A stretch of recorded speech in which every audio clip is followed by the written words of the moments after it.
Emotional பாடி. இந்த 3லயும் ஒரு friction ஏற்படுது. ஒரு உராய்வு ஏற்படுது. ஏன்னா ஒண்ணோட ஒண்ணு கனெக்ட் ஆகல, ரெசனேட் ஆகல. ஓகேவா? அந்த ஃப்ரிக்ஷன் ஏற்படுது. ஓகேவா? அந்த ஃப்ரிக்ஷன் கிரியேட் ஆகுறப்ப நம்மளுக்குன்னு ஒரு உயிர் சக்தி, எனர்ஜி பேங்க் இருக்கும் இல்லையா? நம்மளுக்குன்னு ஒரு வைப்ரேஷன் எனர்ஜி.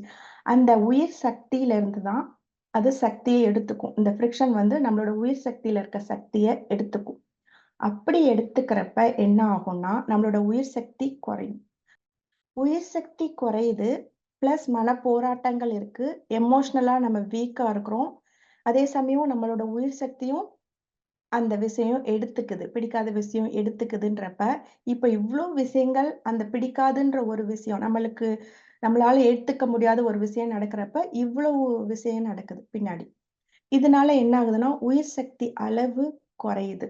இதுதான் வந்து நம்ம டிசீஸ்ன்னு சொல்றோம். வியாதின்றோம். இதனால தான் வியாதி கிரியேட் ஆகுது.